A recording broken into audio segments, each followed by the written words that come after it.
The space station called Vera 7 floated in the darkness between stars. It was a busy place where many different aliens came to trade, shop, and live their lives. Thousands of beings walked through its wide halls every day. Some had scales, some had fur, and some had bodies that humans could not even describe. The air smelled different in every section because each species needed different things to breathe and feel comfortable. On this particular morning, the main shopping area was crowded with creatures from across the galaxy. Shops lined both sides of the wide walkway. Some sold food, some sold clothes, and some sold things that humans had never seen before. Lights of every color blinked and glowed from the storefronts. Music and strange sounds mixed together in the air. Among all these aliens, a small child walked with her father. She was not human. Her name was Kirith, and she belonged to a species called the Dracarith. The Dracarith looked something like the dragons from old human stories. They had scales that could change color based on their feelings. They had long tails and small wings on their backs. When they got upset, smoke would come from their noses, and sometimes even small flames would appear on their hands. Kirith was only 6 cycles old, which was like 6 years for a human child. Her scales were normally a beautiful blue color, but today they had turned violet. This meant she was very sad. She walked slowly beside her father, and in her small clawed hands, she held something very precious to her dot. It was a toy. But it was not just any toy. It was a mechanical bird, a sparrow made of gold-colored metal. Her mother had given it to her 3 cycles ago, before her mother had gotten sick and passed away. The sparrow could fly through the air. It could sing beautiful songs. Its eyes would glow with soft, warm light. When Kirith felt lonely at night, the sparrow would sit on her pillow and sing her to sleep. But now the sparrow was broken. One of its wings hung loose and bent. The tiny gears inside were cracked and exposed. The eyes were dark and did not glow anymore. The bird was silent and still. Kirith did not know how it had broken. She had been playing with it like always, and then suddenly something inside had snapped. The wing had fallen and the sparrow had stopped moving. She had cried for hours. Her father had promised to find someone who could fix it. Her father was Ambassador Verthal. He was an important Dracarith who spoke for his people in meetings with other species. He was tall and strong, with dark green scales and wise old eyes. He loved his daughter more than anything in the universe. When he saw her crying over the broken sparrow, his heart had ached. He knew how much that toy meant to her. It was the last gift from her mother. "We will find the best Toymaker on the station," Verthal had promised. "He will make the sparrow sing again." And so they walked through the crowded shopping area, heading toward a famous shop at the end of the promenade. The shop was called Zelex's Mechanical Wonders. Everyone on the station knew about it. The owner, Zelex, was known across 3 sectors of space as the greatest toymaker alive. His creations were beautiful and expensive. Only the richest beings could afford them. As they walked, Kirith held the broken sparrow close to her chest. She was scared. What if no one could fix it? What if her mother's gift was gone forever? Thin wisps of smoke curled from her small nostrils as she tried not to cry. Many aliens watched them pass. A Dracarith ambassador was not a common sight on Vera 7. Some whispered to each other. Some pointed. Verthal ignored them all. His only focus was on helping his daughter at the far end of the shopping area. Away from the fancy shops, there was a small and simple repair shop. A sign above the door read, "Holtz Repairs, we fix anything." It was not a beautiful shop. The walls were plain metal. The windows showed old tools and spare parts inside. It was the kind of place most rich aliens would walk past without noticing. Outside this shop, sitting on a large cargo crate, was a human boy. His name was Danny Holt, and he was 12 years old. He had messy brown hair that never seemed to stay flat no matter how much he tried to comb it. His fingers were stained with grease and oil from working on machines. He wore simple clothes that had small holes and patches on them. Danny was the son of Pete Holt, the mechanic who owned the repair shop. They were not rich. They did not fix fancy toys or expensive machines. They fixed the things that regular people needed: broken heaters, damaged communication devices, old hoverbikes that nobody else wanted to touch. It was honest work, and Danny was proud of it. Danny was smart with his hands. His father had taught him how to take things apart and put them back together since he was very young. By the time he was 10, Danny could fix almost anything mechanical. He liked the feeling of solving problems. He liked making broken things work again. On this morning, Danny was taking a break and watching the crowds go by. He liked to observe the different aliens and imagine what their lives were like. He saw a group of furry Melvani arguing about prices. He saw a tall Zelrith floating past on its anti-gravity belt. He saw a human woman carrying bags of groceries, and then he saw them. A big Dracarith with green scales walking with a small Dracarith whose scales were violet. The little one was holding something in her hands, and she looked so sad that Danny felt his heart squeeze. He stood up on the crate to get a better look. The little Dracarith was holding a broken toy. Danny could see it clearly now. It was some kind of mechanical bird, and one of its wings was damaged. Danny watched as the father and daughter walked toward Zelex's fancy shop. He knew that shop. Zelex was famous, but Danny had heard stories that the Toymaker was also proud and unkind. He only cared about his reputation and his money. Something about the little girl's face stayed in Danny's mind. She reminded him of himself years ago, when his mother's music box had fallen and shattered. He had cried for days. He had felt like a piece of his mother was gone forever. Eventually, he had fixed the music box himself. It had taken him 3 weeks of careful work, but he had done it. Danny sat back down on his crate, but he could not stop thinking about the Dracarith girl and her broken bird. He hoped that Zelax would help her. He hoped her toy would sing again, but deep inside, Danny had a bad feeling about what was going to happen in that fancy shop. The shop of Zelax was the most beautiful store on the entire station. The walls were made of polished white stone that seemed to glow from inside. The floor was smooth black glass that reflected everything like a mirror. Soft music played from hidden speakers, and the air smelled like flowers from a dozen different planets. Inside the shop, there were display cases made of clear crystal. Each case held one of Zelax's famous creations. There were dancers made of glass that could spin and twirl on their own. There were singing spheres that floated in the air and made music when you touched them. There were tiny dragons made of light that flew around their cases, breathing colorful fire. Everything was perfect and beautiful and very, very expensive. Ambassador Verthel and little Kirath stepped inside the shop. Their footsteps echoed on the glass floor. Kirath looked around with wide eyes. She had never seen such wonderful toys before. For just a moment, she forgot about her sadness and stared at a mechanical butterfly that had wings made of rainbow light. But then she looked down at the broken sparrow in her hands, and her scales turned violet again. None of these beautiful toys were her sparrow. None of them had been given to her by her mother. A tall alien stood behind the counter at the back of the shop. This was Zelex himself.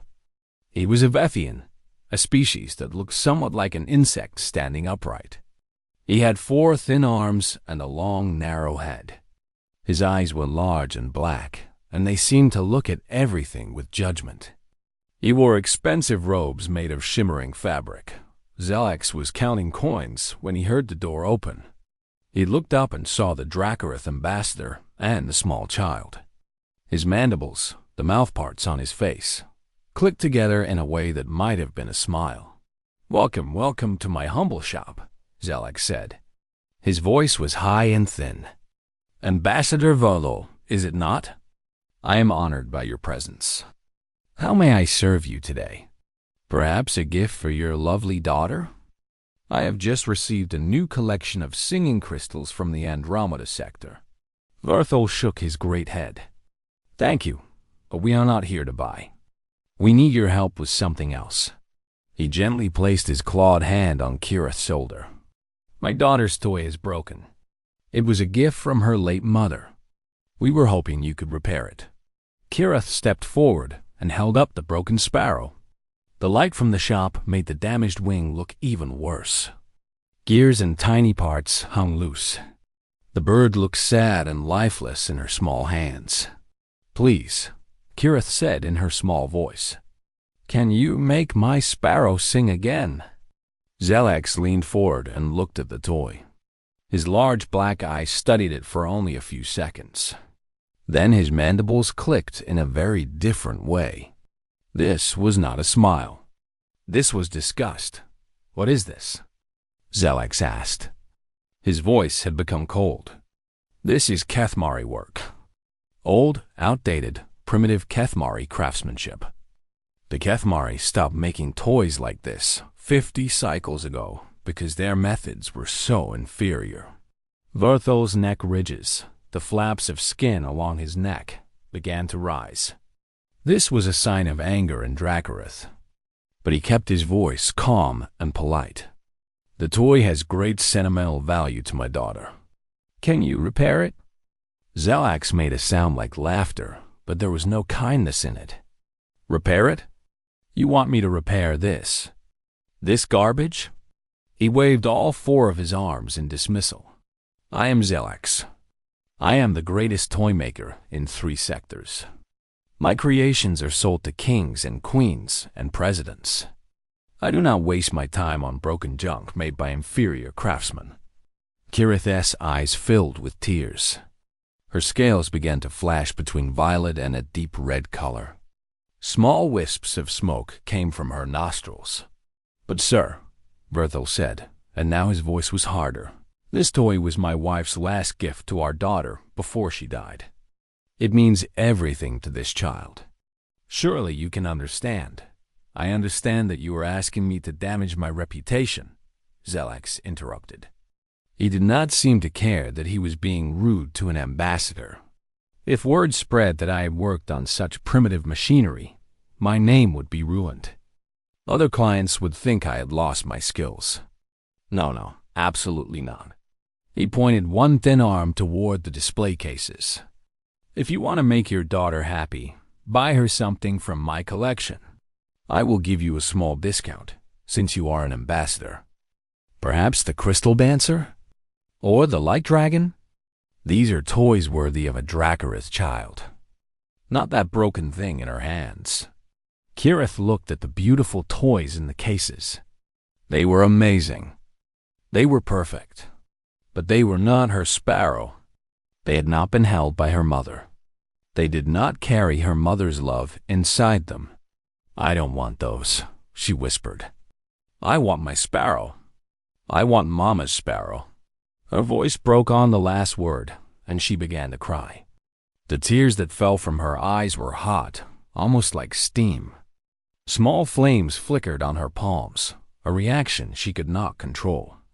Verthol quickly took her hands and held them to prevent any accidents. Other customers in the shop had stopped to watch. A Melvani couple near the door whispered to each other. A tall being with blue skin shook its head slowly. Everyone could see what was happening. A small child was crying, and the famous Toymaker did not care. Zelax was unmoved. Please remove that thing from my shop, he said, pointing at the broken sparrow. It is bringing down the atmosphere. This is a place of beauty and art, not a repair shop for worthless antiques. Verthol stood very still for a long moment. The fire in his daughter's hands had gone out, but the fire in his own eyes was burning. He was an ambassador. He had spent his whole life learning to control his temper. He could not attack this rude Toymaker, no matter how much he wanted to. I see, Verthol said quietly. We will leave. He guided his crying daughter toward the door. Kirith held the broken sparrow against her chest, her whole body shaking with sobs. The other customers moved aside to let them pass. Some looked at the floor in shame. Others looked at Zelax with disappointment. But no one said anything. As they stepped outside, Verthel heard Zelax say to another customer, "Can you believe it? Asking me to fix that primitive trash." Some people have no understanding of art. The ambassador's claws dug into his own palms. He took a deep breath and kept walking. He did not notice the human boy, who had been watching through the shop's transparent walls. He did not see Danny Holt's face turn red with anger. He did not hear Danny mutter under his breath, "That's not right. That's not right at all." Danny stepped down from the crate where he had been standing. He looked at the father and daughter walking away, the little girl still crying. He looked at the broken bird in her hands, and in that moment, Danny made a decision. Danny followed the Dracarith father and daughter at a distance. He did not want to seem like he was chasing them. He just walked in the same direction, keeping them in sight. His heart was beating fast. He was nervous. What was he even going to say to them? They stopped at a large window that looked out into space. The view was beautiful. A purple and blue nebula stretched across the darkness, glowing with the light of newborn stars. Many people came to this spot to think or to find peace when they were troubled.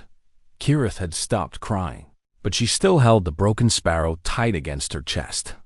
Her father stood beside her, one large clawed hand resting gently on her shoulder. Neither of them spoke.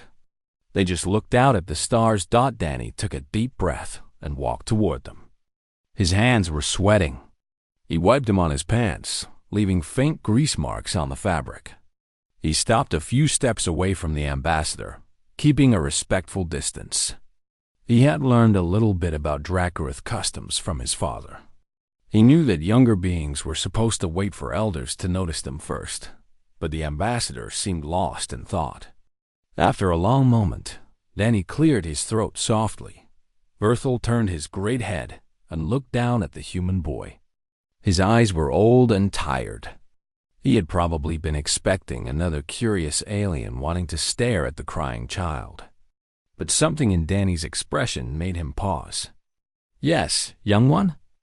Verthel asked. His voice was deep but not unkind. "Can I help you?" Danny stood up straighter. "Actually, sir, I was hoping I could help you." "Well, help her, I mean—" He nodded toward Kirith. "I saw what happened in the Toymaker shop. I saw the bird. The broken one." Verthel's eyes narrowed slightly.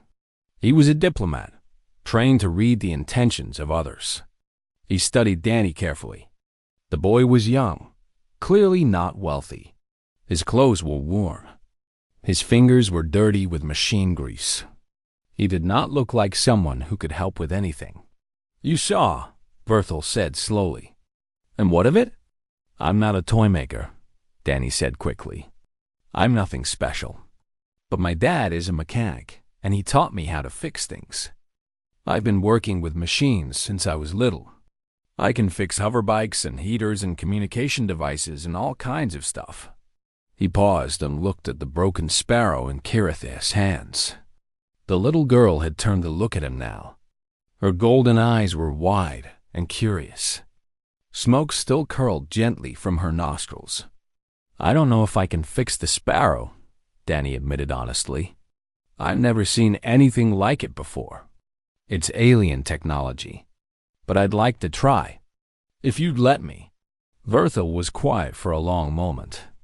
His tail moved slowly behind him, a sign that he was thinking. "You believe you can repair what the great Zelax would not even touch?" Danny shook his head. "I don't believe anything, sir. I just want to try. Maybe I'll fail. Maybe the sparrow is too broken for someone like me to fix.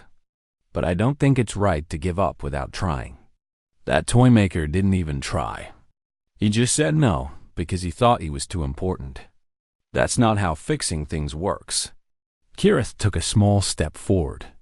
Her scales had changed color again, now showing hints of yellow, which meant curiosity. "You want to help me?"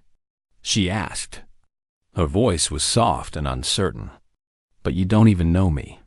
Danny felt his heart squeeze. She sounded so surprised that someone would want to help her. It made him both sad and angry at the same time. "I know what it's like to lose something important," Danny said. He was not looking at the ambassador anymore. He was looking at Kirith, speaking directly to her. "When I was younger, my mom gave me a music box. It was the only thing I had left from her after she got sick. One day, it fell and broke into 100 pieces. I thought it was gone forever." Kirith's eyes grew even wider. "What did you do?" "I fixed it," Danny said simply. "It took me 3 weeks. I had to find tiny parts and make some myself. I had to learn how the music box worked by looking at all the broken pieces. It was the hardest thing I ever did. But I fixed it. And now it plays music just like before."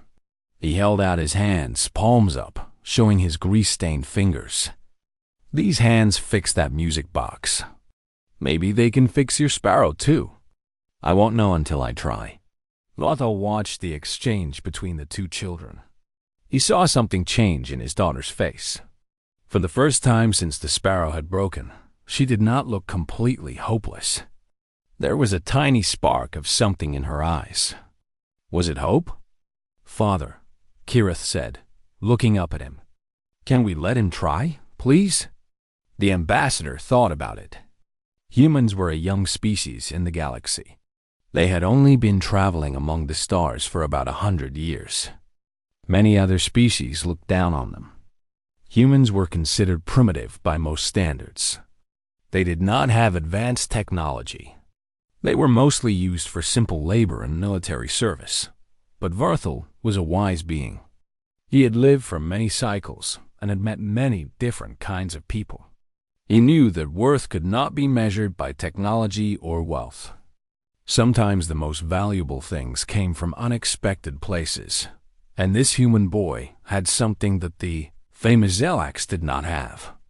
He had kindness in his eyes. He had offered help without asking for anything in return. "Very well," Verthel said at last. "You may try, young human. But I must ask, what is your price? What do you want in exchange for this service?" Danny looked confused. "Price? I don't want anything. I just want to help." I saw her crying, and I thought maybe I could do something. That's all. Verthel stared at the boy for a long moment. Then, slowly, he made a sound deep in his throat. It was almost like a laugh, but gentler. "You want nothing," he repeated. "You would work through the night, perhaps fail, perhaps succeed, and you want nothing in return."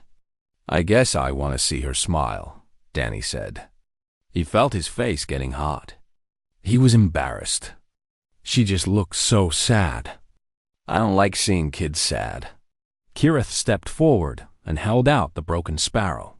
Her hands were trembling slightly. The toy was precious to her.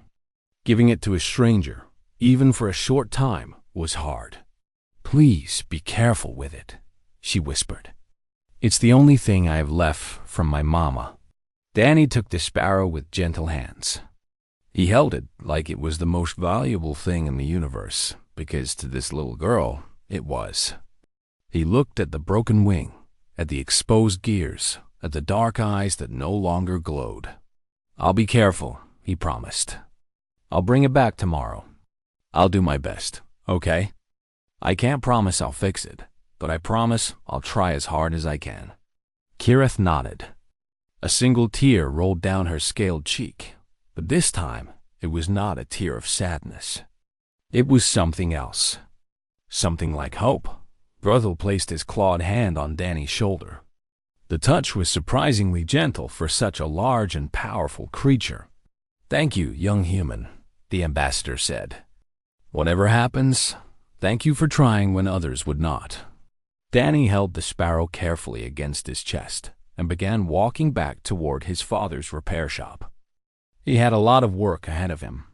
He did not know if he could succeed, but he was going to try with everything he had. Behind him, Kirith watched him go.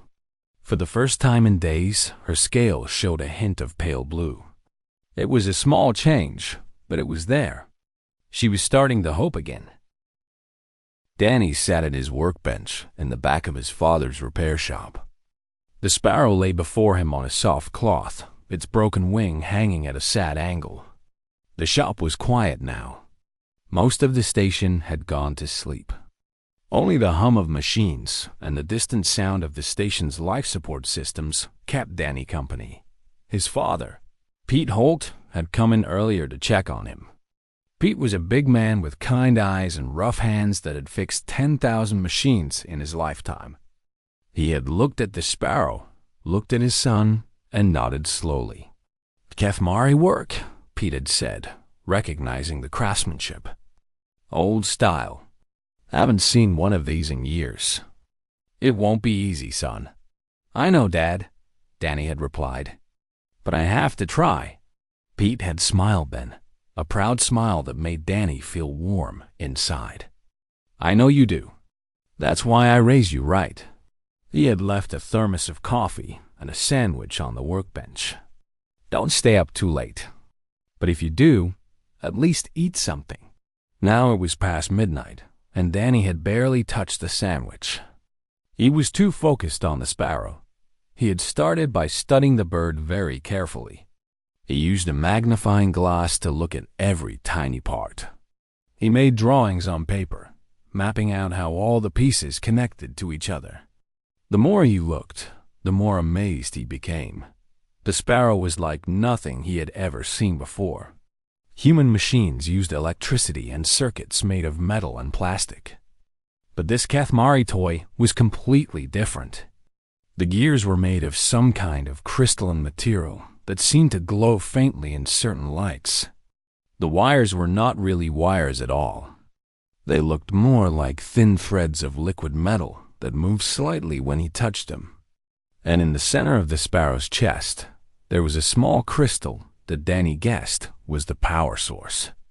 The crystal was dim and barely flickering. It was almost dead. The damage was worse than Danny had first thought. The wing mechanism was not just bent. Several of the tiny gears inside had cracked. Some had broken into pieces too small to glue back together.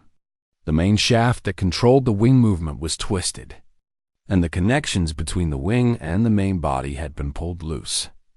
Danny sat back and rubbed his eyes. This was going to be hard. Maybe impossible. He did not have Kethmari parts. He did not have Kethmari tools. He did not even fully understand how the sparrow was supposed to work. But then he thought about Kirith's face. He thought about her tears. He thought about how she had said the sparrow was the only thing she had left from her mother. Danny picked up his smallest screwdriver and got back to work. The first problem was the broken gears. Danny could not find replacement Kethmari gears anywhere. The Kethmari had stopped making them decades ago. So he had to make new gears himself. He dug through the spare parts bins in the shop. He found pieces from old watches, from broken communication devices, from toys that human children had thrown away. He found tiny gears made of metal, not crystal. They were not the same as the original parts, but they were close to the right size. For the next 3 hours, Danny sat with a file and a magnifying glass. He carefully shaped each metal gear to match the broken crystal ones. It was slow, difficult work. His fingers cramped. His eyes strained. Several times he made mistakes and had to start over. But slowly, one by one, the replacement gears took shape. Next came the wing itself. The original wing had been made of thin golden metal with delicate patterns carved into it. Danny did not have golden metal, but he did have sheets of titanium that his father used for various repairs. Titanium was strong and light. It would work. Danny cut a piece of titanium to the right shape. Then, using the smallest tools he had, he began to carve patterns into the metal. He tried to copy the designs from the other wing as closely as he could. His lines were not as perfect as the original artists. His patterns were a little different. But he did his best, and when he finished, the new wing looked beautiful in its own way. It was silver instead of gold, but it was beautiful. By 3 in the morning, Danny had the mechanical parts working. He had replaced the broken gears. He had attached a new wing. He had fixed the twisted shaft and reconnected all the loose threads of liquid metal. When he moved the wing by hand, it swung smoothly up and down, but the sparrow was still dead. The eyes did not glow. The beak did not open to sing. The power crystal in its chest just flickered weakly and did nothing. Danny stared at the crystal for a long time. This was the hardest part. The crystal needed to be recharged somehow, but human technology could not connect to it. Human electricity just made the crystal flicker and fade. The crystal seemed to need something else, some kind of energy that Danny did not understand. He walked around the shop, thinking. He looked at different machines and power cells. Nothing seemed right. He was about to give up when his eyes fell on a small wooden box on a high shelf, his mother's music box. Danny climbed up and took down the box. He had not opened it in a long time. When he lifted the lid, a soft melody began to play. The tune was old and simple, a lullaby that his mother used to sing to him when he was small. Even after all these years, the sound made his heart ache. Inside the music box, making it work, was an old crystal power cell. His father had told him about it once. Before human technology became standardized, some devices used crystal-based power sources. They were rare now, almost antiques. Danny looked at the crystal in the music box. Then, he looked at the crystal in the sparrow. They were different colors, different shapes. But the way they flickered, the way they seemed to hold light inside them, was similar. Could it work? Could energy from one crystal charge another? Danny's hands trembled as he carefully removed the crystal from his mother's music box. The melody stopped. The box went silent. He held the small crystal in his palm and felt a deep sadness. This crystal was part of his mother's gift to him. It was precious, but so was Kirith's sparrow. Danny made his decision. He would rather have his mother's love live on in helping someone else than keep it hidden in a box on a shelf. He connected the two crystals together using thin wires. He set up a small circuit to transfer energy from one to the other. For a long moment, nothing happened. Danny held his breath. Then, slowly, the sparrow's crystal began to glow brighter. The light spread through the tiny body of the bird. The eyes flickered once, twice, and then lit up with a warm golden glow. Danny quickly disconnected the crystals and put his mother's one back in the music box. It was dimmer now, having given some of its energy away. The music box would not play as long as it used to, but it still worked, and so did the sparrow. Danny pressed a small button on the bird's back. The sparrow whirred to life. Its wings spread out, one gold and one silver, and it lifted into the air. It flew in a circle around Danny's head. Then it opened its beak and began to sing. The song was beautiful. It was a little different from before, a little warmer somehow, but it was beautiful. Danny laughed out loud, exhausted and happy. Tears were running down his face, but he did not care. He had done it. The sparrow was alive again. Through the shop window, the first light of morning began to show. Danny carefully put the sparrow in a soft box and prepared to go find Kirith. He had a promise to keep. The morning sun of Varus 7 was artificial, created by giant light panels on the station ceiling. But it felt just as warm and hopeful as any real sunrise. Danny walked through the waking station with the soft box held carefully in his hands. Inside, the repaired sparrow waited in silence, its new silver wing tucked neatly against its body. Danny was tired. He had not slept at all. His eyes felt heavy, and his fingers were sore from the long night of work. but his heart was light. He could not wait to see Kirith's face. He had agreed to meet the ambassador and his daughter at the same viewing window where they had talked the day before. As Danny approached, he saw that a small crowd had gathered. Word must have spread about the human boy who thought he could fix what the great Zelax had refused to touch. Varthel stood tall among the watchers, his green scales gleaming in the artificial sunlight. Beside him, Kirith bounced on her feet with nervous energy. Her scales were shifting between violet and yellow, showing both worry and hope at the same time.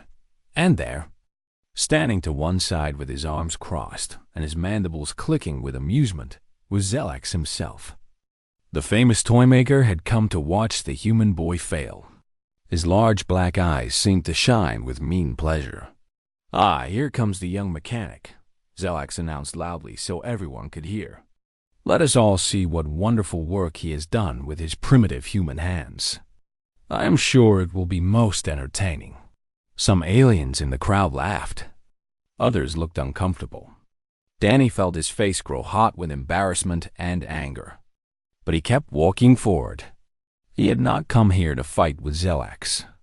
He had come here for Kirith. The little Dracarith girl ran forward a few steps before stopping herself. Her golden eyes were fixed on the box in Danny's hands. Were you able to... She could not finish the question. She was too scared to ask. Danny knelt down so that he was at her eye level. He smiled. Even though he was so tired, he could barely keep his eyes open. "It's not exactly like it was before," he said softly, "just like he had practiced. I had to use some different parts.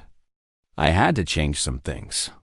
But I hope, it still works. I hope it still sounds like you remember."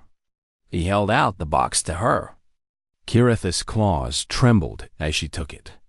She looked at her father. Varthel nodded ENCOUR, Julie carefully. Kirith opened the box. The sparrow sat inside, its eyes dark and still. For one terrible moment, Kirith thought it was still broken. Tears began to form in her eyes. Then Danny reached over and pressed the small button on the bird's back. The sparrow came to life. Its eyes glowed with warm golden light. Its wings spread wide, one the original gold and one the new silver that Danny had made. The bird hopped out of the box and into the air, flying in happy circles above Kirith's head. Then it began to sing.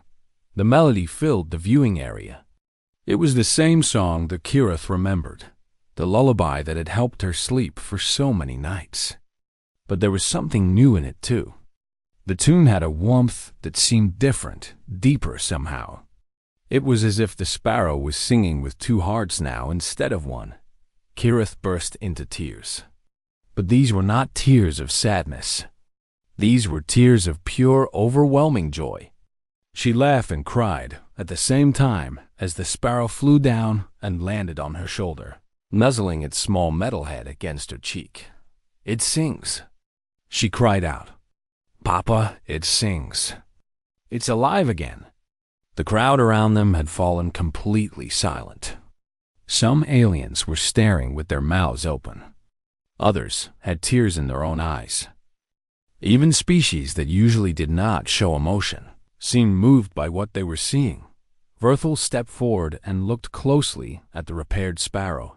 His ancient eyes studied the new wing, the hybrid connections, the blend of Kethmari crystal and human craftsmanship. He understood what he was seeing. This was not just a repair. This was a gift. "The crystal in the core," the ambassador said quietly, looking at Danny. "It carries a different resonance now. I can feel it. You added something of yourself to this sparrow, did you not?" Danny shifted on his feet, suddenly uncomfortable with the attention. "It was just an old power cell from my mom's music box. The sparrow's crystal needed energy, and I didn't know any other way to charge it.